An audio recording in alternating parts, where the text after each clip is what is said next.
Ready? Yep. Oh, what's up, Rolly? Oh, wow. Rolly, if you don't know, every video he starts on, he goes...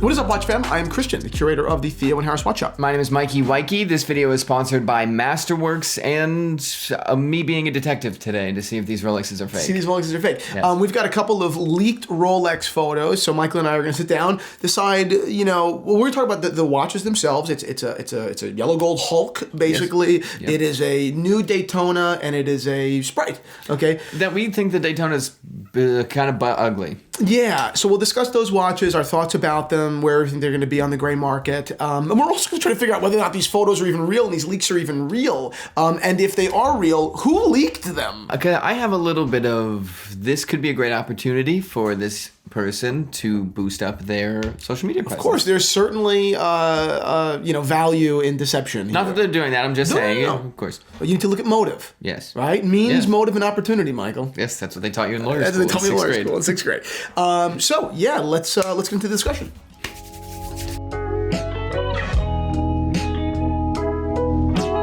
So there were 3 Rolex new releases leaked this week ahead of Baselworld, ahead of Watches and Wonders. What is this book? What is this book? Yes. Which is why I believe I'd like to submit Exhibit 1 into evidence. Yes. This is not just a photoshopped image. Yep. This is a photo of an actual printed, what looks like marketing material book. You really did go to lawyer school. Yes. Because if I presented this, I'd be like, this is obviously a book featuring a Rolex. Yeah. And I have nothing else to say. It's the correct font. Yeah. It is the correct shade of off-white. I mean, it really does look like a Rolex ad. I would agree. So either this is the real leak of the Rolex, new release, new catalog. Sure. Okay. Or it is a fake book that is perfect seemingly in every way that someone literally manufactured.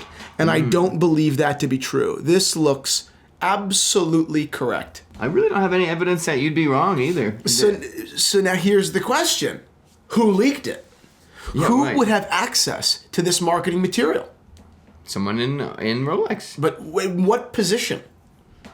Oh. That's interesting. It could be the printers, as in the printing company. Yeah. Because it's not Rolex salespeople. Right. Rolex salespeople do not have access to the marketing material before the watch releases. Do you know what level of people get access? I don't know. I'm just thinking logically, the printing people certainly do.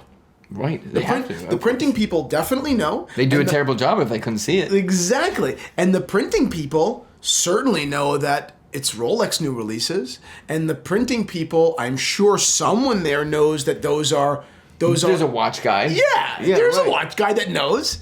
That, and that is how I think the photo... Otherwise, what is it? An executive that has executive, That's leaking. Why would the executive leak it? The executive's too busy in Monte Carlo. In Monte Carlo. Oh, that joke about you listening to Kokomo. Oh, it was hysterical. That made me laugh. I was cracking My up. own joke. The common joke is that Christian's always on vacation and hanging out and stuff like that. So... I don't know where they got that from. So I sent the song Kokomo and just In a was group picturing Christian being like, Aruba. Like, while everybody's working so hard. I was laughing so hard. I thought it was brilliant. Okay, so... What I'm looking at right now, Yes. which again, it's just there's not enough quality to actually tell. The first one is hard. The Daytona, I think maybe it looks a little too sharp for print, but that could be wrong. Mm-hmm. This Samaritan, and we'll get into the actual watches in a second. This I can't tell because there is texture over the actual watch picture. Mm-hmm. Could be too much texture, but again, looks fine. The only one, and I still can't see anything, but this is the one that would give it away, or, unless someone's really good at faking, is that the photographer's shadow here, there's a second smaller shadow, and I don't know if I can see a dark spot on the actual watch photo. You know what I'm saying? Oh, interesting. But again, it's so low quality that I can't. You can see a shadow here. I don't see a difference in color there. Interesting. So you're saying that this could be a photo of what? Of a real piece of paper, but with they actually photoshopped the watch onto the piece of paper is what you're saying? Exact. And you see how this all around here has a little it's like pixelation and stuff. Again, could be the compression of the image. Could be that this was photoshopped on. Interesting. And like they cut it out essentially from a web page and it got pixelated. But it's so low quality and it could also just be so well done that it's tough to tell. The other thing is, this is an interesting thing. The gold Rolex sub, the watch looks like it was distorted a little bit with the page, but I don't know if it looks totally right with the page. Yeah, well, that's what I was thinking about with the GMT text in the top left of the other one, that it looked correct. Like, it looks distorted with the page. It does look distorted. That looks like really natural. I know. So they either did a good job or it's just... Extremely wild. People are like, I didn't expect a detective show. Yes. Me trying to dissect a murder. Okay, see, look, here's an example. Look at this. And we are on the Rolex green sub. If we look at the text on the bottom, watch these watches just be 100% real. This is going to come back to haunt me if this is exactly what Rolex releases. Okay, so look, we look at the reference number right here. Mm-hmm. We zoom in. Around the numbers, it's fuzzy. We have some extra fuzz on top of the numbers. Yeah. But between these two... No fuzz. No fuzz. If we go to... So you're saying Photoshop. You're saying... Your Honor, objection. Why? So what? He's saying Photoshop. But you see that little space where there is no pixelation? Yes. Here, in that space... No, there's pixelation throughout. Except on these like little weird gaps. Wow. So the verdict is, I have no idea. See, how interesting. Okay, so let's talk about the watches themselves. This video is sponsored by Masterworks, and to start it off, we're talking about actually watch investments, considering you are the watch guy. It's unbelievable what I've seen in the last couple of years. Obviously, ebbs and flows, but over the last 5 years, the watch market has done so well, by and large.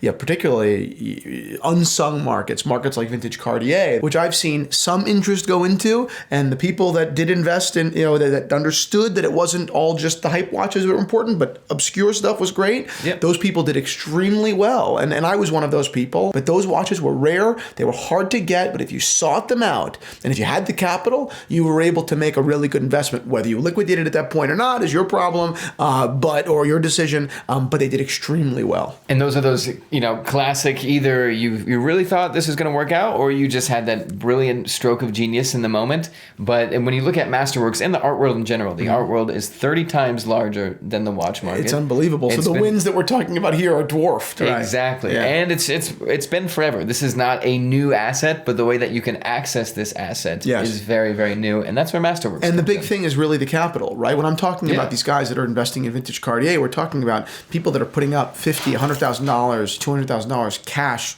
boom, right now, to buy an entire piece. They're not going partners. There's no such thing as fractional ownership, right? Yeah. So it's not really possible for the vast majority of people. Most people don't have $100,000. I'm not going to call you and say, I think this Cartier is going up, let's split $100,000 each. Exactly. It's ridiculous. It's a lot of money. It's a lot of money. Yeah. Where Masterworks enters is they've democratized the opportunity, right? Through fractional ownership. They've basically told the entire world, anyone on their platform, hey, you can own a piece of this phenomenal investment. A Banksy, a Picasso, a Monet. Exactly. You can now own a piece of that. And you're not taking all the liability. You are owning a piece of it and stand to benefit proportionally just as well as anybody else. Yeah. Right? Proportionally, you're going to benefit the same if you invest $50,000 as you would if you invested $1 million. Yeah. Right? Yeah. The financial opportunity is the same. Yeah. So it's phenomenal. And Masterworks has had 11 sales so far, big sales, 9 of them being in 2022. So their last 3 sales returned 10%, 13%, and 35% net return to investor. In the first 5 months of 2022, the average average fine art piece sold for 26% more at auction. Wow. So there's a lot of growth. Goldman Sachs specifically names fine art as a way to help protect purchasing power. And obviously now it's 2023, but 2022 was the best auction year ever with the highest total from the big three auction houses. Nearly $18 billion. Unbelievable. Unreal. There's over 600,000 people signing up for Masterworks, and there is a wait list, but if you use our code, you can get off that wait list and start investing with Masterworks. Exactly. I think it's incredibly interesting. Again, not only are you getting into an interesting growing market, an enormous market, and not only have they democratized that for you, but because they are the ones with their art expertise and their understanding of the art market, they're the ones that are kind of shepherding people into the investments that they know are very promising, to say the least. That brings a whole new level of expertise. If I had to give watch counseling advice to clients, it is generally very expensive. Yes. And that is just not the case here, right? Yep. So anyway, I love Masterworks. I think it's a terrific opportunity. Head on over and sign up for Masterworks. Create your account now. First, let's start off with the Daytona. Do you think that the addition of the ceramic bezel on the Daytona with the full metal is a detractor or it's an asset? That's a tough question. I think it's an asset. I think, here's what I think, because I'm going to go against what I normally do, be like, ugly. I think this photo's ugly. Yes. But if I saw the watch, I think I'd love it. Really? But just looking at this right now, I was like, wow, that is ugly. Yeah. But it could just be so different than what I'm used to seeing. Yes. That I'll immediately warm up to it. You're taking a very tolerant angle here. I think it's ugly. Wow, okay. Yeah, I do. And I love, obviously, I have a white gold GMT. I love precious metal, Rolex. I love precious metal Daytonas. Yeah. I really like the steel, not the steel, but the matching. I hate steel. Oh my god, I would never. I love the matching precious bezel. I love the John Mayer Daytona. I have a story about the John Mayer Daytona that we're going to end off with today. I like that. I don't like it here. I don't like the ceramic. People have wanted it. People have been asking. Rolex, is. If this is true, they're giving the people what they want, but I don't like it. My gut reaction, like I said, was like, wow, that is an ugly watch. But then I'm like, okay, at 40 millimeters, maybe it's lower key than what I'm seeing here. Maybe in the light it's different. Maybe if it's not a fake Photoshop image, it's different. Right. It's also, is this meteorite? Meteorite. It's a lot. It's definitely a lot. It's a lot going on. Meteorite. Yep. Usually with the matching bezel, it kind of blends in, and then you can do a striking dial. This is like, wow, you are wearing horizontal and vertical stripes on the same outfit. Yes, you definitely are. There's a lot going on there. There's a lot of clashing. And if we zoom in a little bit here, we can see the movement. It's mechanical, self-winding with a chronograph function. Anyway, so what would you give that in terms of likelihood that you think it's real? Could be close to 100 or 10 out of 10. And then attractiveness of how hype will it be? Well, how hype it will be is a good question because it's competing in an interesting space. I mean, it will not beat the John Mayer Daytona. It will not beat the Platinum Daytona. Mm-hmm. It will not beat. I don't know what other really desirable Daytonas there are out there. It will not beat things have cooled down, keep in mind.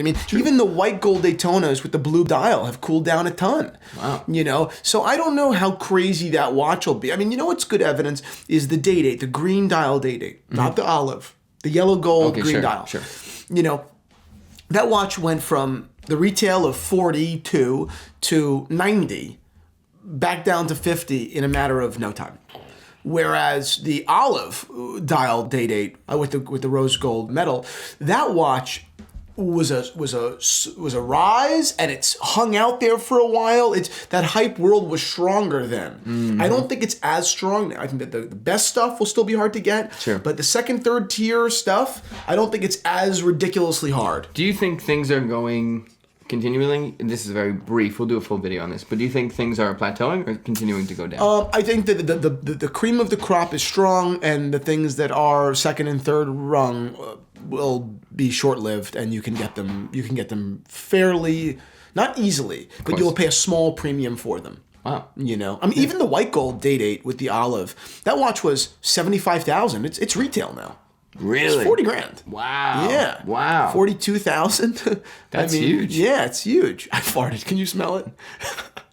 Oh, yeah. Now, this is the yellow gold Hulk, basically. Submariner, green dial, green bezel. Yes. What do you think?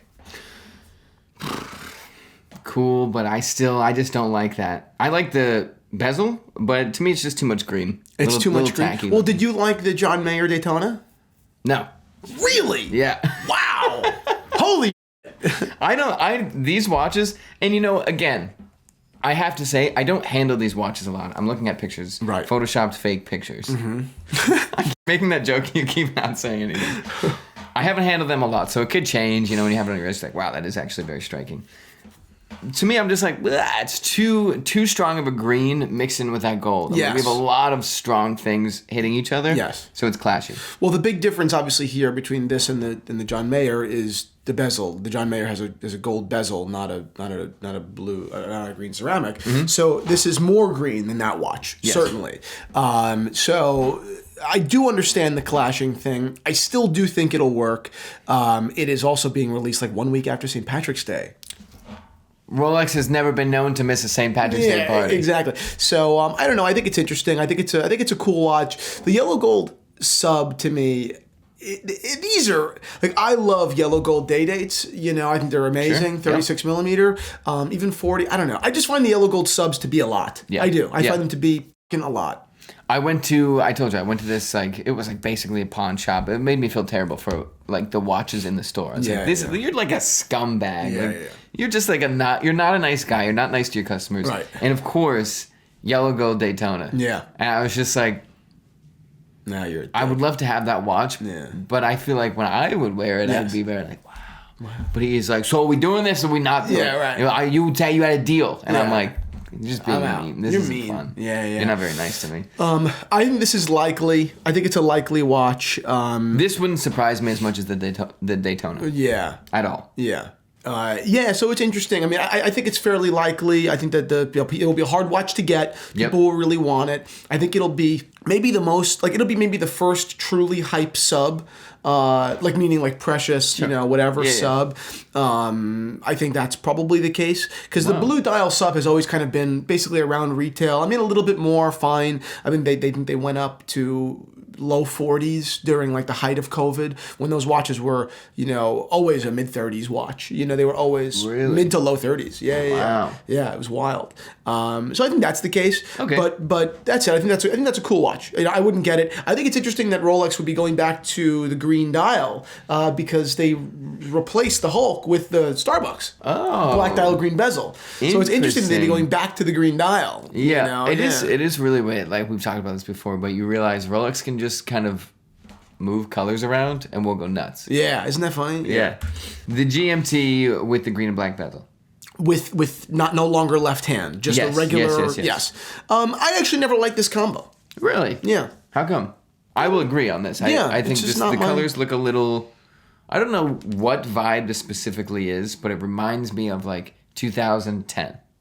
Yeah, I can kind of get that. I think it's probably because I was at that age when I thought black and red was the coolest color combination in the world. God. You know what I mean? And I was hanging around the wrong group of boys.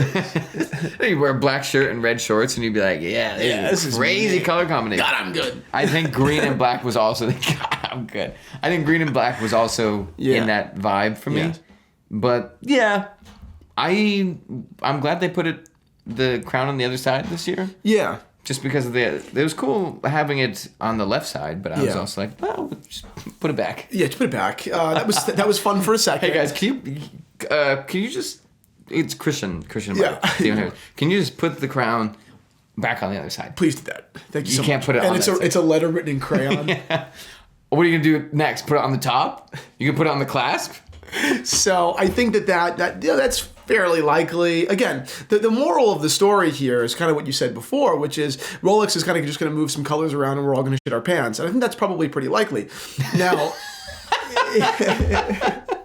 the way you said that. Yeah. So, I think that's probably pretty likely that was shit our pants. Yeah, probably shit our pants. What I do hope, and this is cool, this is all fine and well and great. Yes. I just do hope that Rolex does something that at a more real level, we're like, that was nuts. That's the thing with Rolex, and that is why we always get this curmudgeon sticker on us, like, oh, you guys are never happy, and this and that. It's like, no, we are. But it's just when we talk about, we sit down and have these conversations many times a week, and then even when we're not filming, we talk about this, and we've both been in the watch world for so long, where we're like, I know you could do something cool. Yeah. And I know that if you're just getting into the hobby, like, this stuff is crazy. Right. But after a while, you're like, you just decided, okay, this gold will do that green, this gold, add the ceramic. Like, you're not really putting in a ton of crazy thought.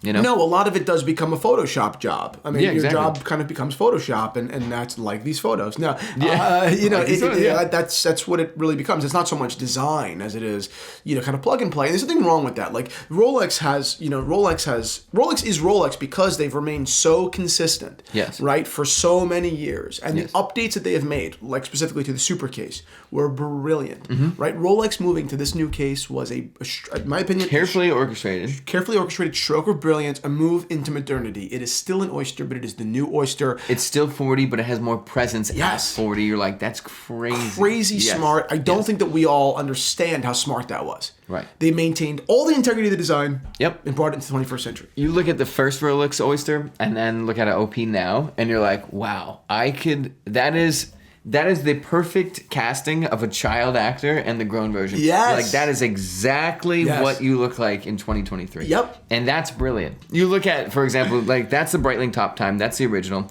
I can see that it's still the Breitling Top Time, but you lost that proportion. You lost that slimness. You lost that sleekness. Now it's different. It's not as original. Only made concession. Exactly. Yeah. Exactly.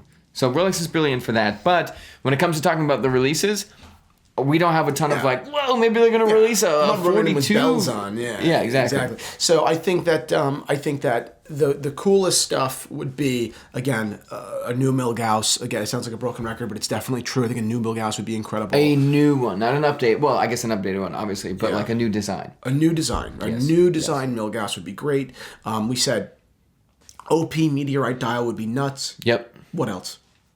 I mean, what's funny is the Milgauss is always and the possibility of the Air King being the test watch with the Crown Guards and the Crown Guards possibly coming to the Explorer 1, which they never will. Would love to see day dates with stone dials again. I mean, the day date still does have turquoise style. It still does. I believe there's a malachite in the collection.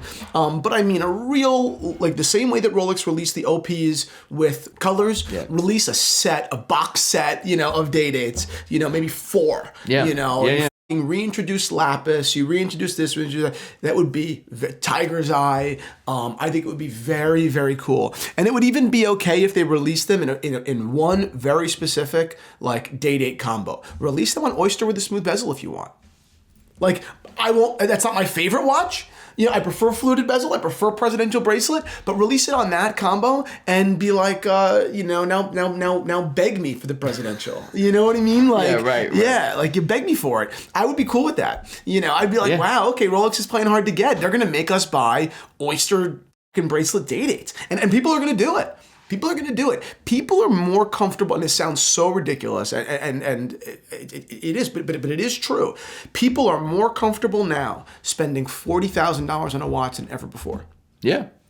People are doing it all the time. Regular people.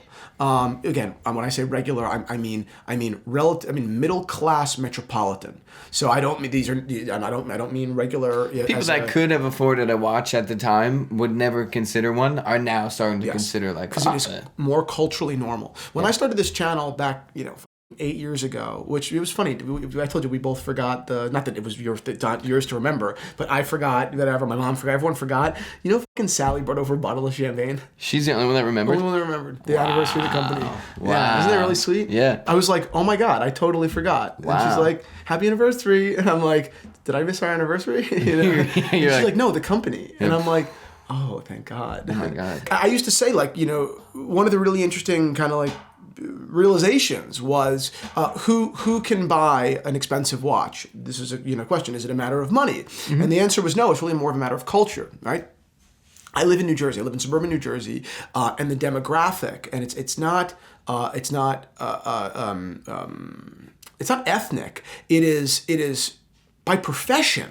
by profession, the people that live by me really don't wear expensive watches, relatively speaking. They'll wear a sub, you know what I mean? And a lot of them, they're corporate sort of folks, very conservative people. They wear New Balance on Saturdays, and that's what they do. Yep. And they are the same ethnic makeup, if you want to go that way, but different professional culture than Staten Island or Brooklyn, right? Yeah. Which are two places that I have a ton of family in, so I grew up spending a lot of time in. And those people made the same amount of money, oftentimes less money than the people that I lived around, and yet they all, like, a watch was standard issue. If you didn't have the fucking Day-Date and Rose chocolate dial, everyone was wondering, is everything okay with you? Right. You know what I mean? Like, Right. Anthony, he's wearing like a watch from 7 years ago. You know, it's not very good. Right. Guy's not doing good. Right. You know, so that was interesting to me. I was like, okay, so it's not really a matter how much you make. It's a matter of what is culturally normative for you to spend. Right. Interesting. Very and interesting. I think that the culturally normal behavior has changed, it all around. Yeah. More regular people are spending money on watches. It's become, and I've noticed this, not crazy strong, but just enough where I'm not wearing a Rolex to people. I'm wearing an Explorer. Right. He's not wearing a Rolex. He's wearing a Submariner. Very- Even people that aren't in the watch world, are like, oh, that's a Submariner. Very interesting distinction. Yeah. Very Because it used to just be, that is a Rolex. Yes. It's when we both started. It was like, All that things is are a- equal. You're wearing a Yes. Rolex. Yep, exactly. Interesting. Right? Very interesting. Yeah. You're absolutely right. You're absolutely right. Yeah, it's wild. So things are definitely changing, obviously for the better so far as the watch industry is concerned. And that's healthy growth. Yes. That's healthy growth. Yes. It becomes unhealthy when, It was becoming unhealthy when secondary market was like 5 times the value. Yes, When the dealers yellow recording OP watches. got discontinued and it went to $60,000. Yes. It's like, come on. what's happening? Come This on. is going to explode. Exactly. So, on to my John Mayer Daytona story. Yes. Okay? Yes. So, I'm going to leave names out of this. Well, you already named one. Yeah. Poor John. Poor John. You know what's funny? John Mayer did someone sent me a video yesterday, and it was John Mayer talking about his sobriety. Yeah. And it was interesting. I clearly thought of you. And he's talking about his, because you don't drink. Yeah, And he's talking about his sobriety, and clearly he was drinking too much. Yeah. Right? So he was talking about waking up in the morning and his feet being very, very heavy. Right? Like being like, a lot. Yeah. And saying that's an issue, I should stop drinking, right? Go on a little bit of a cleanse. And then 1 week became 2 weeks, and then became almost like a dare to oneself. How long can I go? And now he's just sober. Yeah. Right?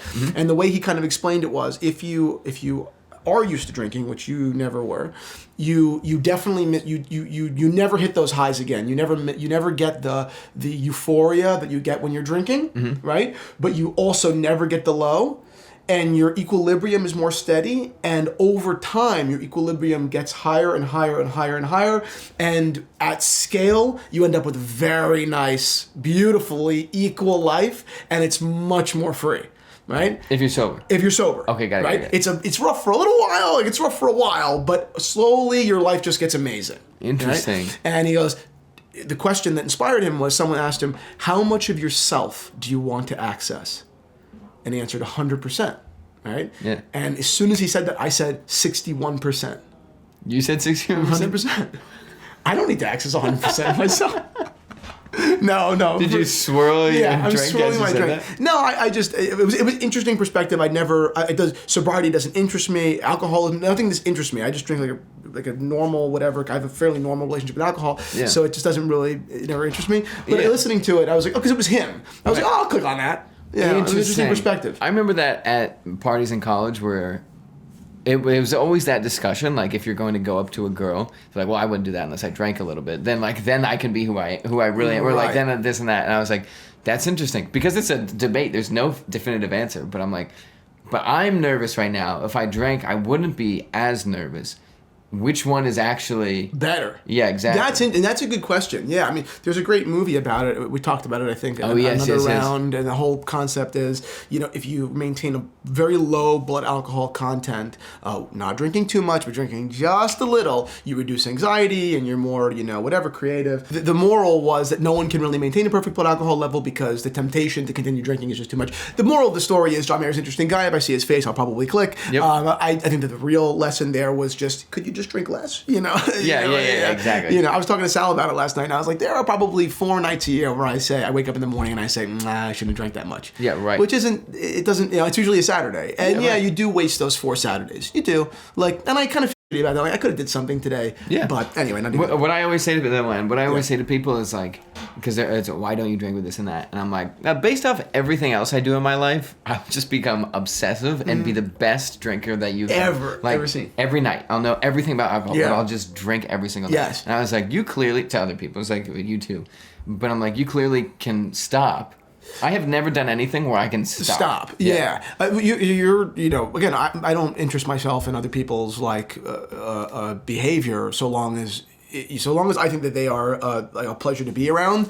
I don't particularly care how they're getting to that point, so long as they're a pleasure to be around. And so sober people, I don't care if you don't drink at dinner. Michael and I have dinner fairly often over the last couple of years, and I always drink, and Michael doesn't, and Michael's a blast to be around. So to me, I don't give a shit whether he drinks or not. That being said, if you're also a drip, I'm going to blame the lack of alcohol first. Oh, yeah, of course. I'm going to be like, this Banksy didn't even get a drink. You know, no wonder why he was boring. Yeah. But that's not necessarily doesn't necessarily make sense. You know. Right. But anyway, it was John Mayer, and the reason why it's relevant is in one of the videos, Talking Watches, he makes a remark and says, "You're looking at all the drugs I didn't do."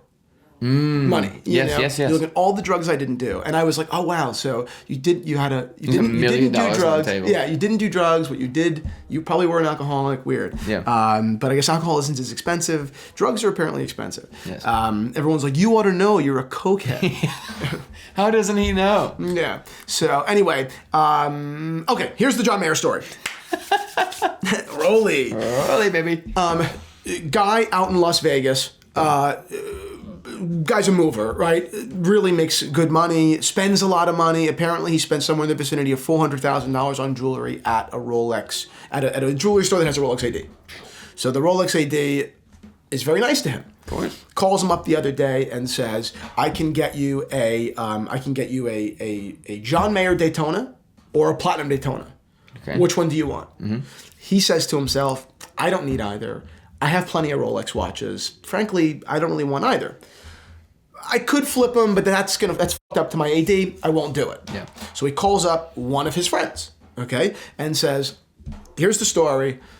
You can buy it. I'll give it to you at my cost. You have to. I want to buy a gift for the Rolex AD. So send something nice. Send over a box or whatever. You spend $400,000. You get offered a watch, and you still want to get a gift. Exactly. Oh my so God. Get her something nice, but it's no pay to play. Like she's going to do it anyway. Yeah. Okay. It's just courteous. Do you want one of these watches?" So the guy, he's like, "Okay, I'll call you right back." Sits down, and he's like, "I don't know, should I, what do I do?" So he calls his friend, who's a big watch guy, okay, and a big wristed watch guy. And he goes, what do you think?" The friend says, "Well, you should get the Green Dial Daytona." Right, a watch that the friend has wanted forever. Like the third party here has wanted this watch for years. Okay, go on. Years. Go on. Okay, so his friend goes, "Why do you think that?" And he goes, "It's unbelievably hard to get. When I've asked an AD for one, they told me, buddy, don't even ask. It's such a silly request. You're never going to get it. Don't even waste your request allocation. Just put in something you can get so we can get it for you. Don't even ask. You'll never own it. Okay? You'll never own it." So he said to his buddy, "Get that watch. God bless you. It's what I've always wanted. God bless you." His buddy goes, "Well, I'm going to flip it." And he's like, "You cannot flip it. You're your friend. You cannot flip it." Right. And he goes, "I'm going to flip it." He goes, "You cannot flip it." Right. "How about this?" There is a delicate balance. "I'm going to kill you." You're right. "Okay, fine. Get the watch, okay, because you don't want it for yourself." He goes, "I have no business owning a $40,000 watch." Who says this? The other guy. Okay, good. And he goes, fine. I will give you the money to buy it. Okay? You buy it. Give it to me. Okay? That's not a flip because there's no money being made. Right. And you don't even have to tell the buddy that got you the watch you gave it to me. Anytime you want to see a photo, just take a picture of it, come over, grab the watch, send it to the guy. And he goes, all right. The middle guy calls up the Las Vegas guy. Yes. And says, all right, basically, I need to flip it. Oh my God. The guy's like, well, if you're going to flip it, I'm just going to flip it. Like, we're good, man. Don't worry about it. It's all good. What is this guy? The guy in the middle lost a John Mayer Rolex Daytona allocation. My God. Lost it. Lost the John. So now the third This is the party. stupidest guy I've ever heard. The third party is like, for 24 hours, desperation in his voice. What are they going for? Dry voice. 120,000.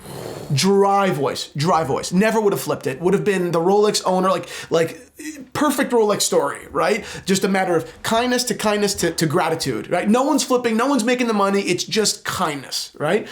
The guy at the end, the one that wanted the watch, basically just goes, I've never been bothered that I couldn't get the Daytona because it was never even an option. It was never within my reach, so I didn't care. It was in my reach. Oh, the middle guy. The selfishness, the greed. As my father would say, impotence, and he snatched defeat from the jaws of victory. Oh my God. Oh my God. Do you know the middle guy? Yeah. Did you just crack him? I knew he would do that. I knew it. Oh. He's a longshoreman. Longshoremen What a scumbag. What a scumbag. I understand you had 80 grand on the table that you understood that you can get from this flip, but come on, everybody. Well, but you knew the flip was never an option because the first guy was never going to say yes. He was never going to green light. Oh my Never. God. Never. You know. Poor John. Yeah. Poor John. My God. Almost depressed. Like for 24 hours. Why wouldn't you be? Yeah. That is, if you have a dream watch that's impossible to get, it's not even on your radar, someone's like, you have it at price. You're like, oh my God. Done. Oh my God. I'll give you the money right now. Oh my God. Unbelievable. Wow. Unbelievable saga. And when he called me, dude, when he thought he had it, he was like a kid. I mean, a fucking kid. It's just a watch he's wanted for years. You have the money for it. You finally hit that level. I'll never get it. Logistically, I'll never get it. I'll never be allocated. And he's basically allocated the watch, and they lose it. What did John say to that guy? He was just like, you know what, cool, man. Cool, thanks. Thanks, man. Thanks for the help. Yeah. Yeah. And again, the guy in the middle, he just didn't get it. You know what I mean? Like, he just doesn't get it, You can't flip a watch from an AD without blowing some you can't do it. You cannot do it. Yeah. You can't do it. You will be basically blacklisted. You are and you're a jerk off. Not the middle guy, but you become to the AD, you become a blacklisted jerk off that was penny wise, dollar foolish. You were a friend of us and now you are gone. Right? Yep. That guy in the middle. Oh, I know. He's clearly not in watch culture, but he does not know. Yeah. He goes back. He goes, I really just want the root beer. John goes, I would have bought you a root beer. Oh my God. Yeah. That is probably the worst Rolex story I've heard in a while. That's a bad one, because there's one guy just being like thick-skulled. Yeah. Yeah. Wow. It's just a fumble. Oh, but it's not like an OP level fumble. Yeah. It's like you had the Holy Grail fumble. The Holy Grail. That is for the Mets fans out there. That is a Bill Buckner fumble. Is that the ball between his legs? Yeah. Yep. I mean that is so fucking bad. But that's like if someone said to Bill like, "Hey, this is gonna ruin your entire career, but like I'll give you $80,000." Yeah. You're like, come on. Yeah, at least Buckner knew what he did wrong. Yeah, exactly. I mean, at least it was the guy obvious. in the middle was just like, this deal is like, I don't know, I guess it wasn't meant to be. I hate that with the whole it's meant to be stuff. I never really feel that. No, I feel, well, I'm going to do anything in my power to get it done. And if it doesn't happen, I don't know. I'm just like, well, I guess then it wasn't meant to be. But when people are very like, they clearly didn't do everything within their power, and then they say it wasn't meant to be. That's what gets me. I'm like, no, you didn't do it within your power. That's what gets me too, because I'm like, I think about like things that I really want to achieve in life. I'm like I said to you with the Iron Snail, I was like, I'll do 150 videos, and if it goes nowhere, like it wasn't meant to be. But then I think about that, and I'm like, but what if on the 151st video, right? Because there's no real line of like it wasn't meant to be, right? Until you die. Yeah. Exactly. Yeah. Right. Exactly right. It's anyway. So that's the Daytona story. Wow. Yep. John, by the way, is the guy that if he got on the wait list for the Holy Grail, like the actual religious Holy Grail, he'd get in a week. And then he would offer it to you. He'd be sending I know this is really important to you. bread and wine. I know this is really important to you. I'd like to. Yeah, at cost. Yeah. So anyway, that's the story. Looking forward to Rolex's new releases next week. We're gonna make a ton of videos. We're making a ton of videos. All right. So that's it, guys.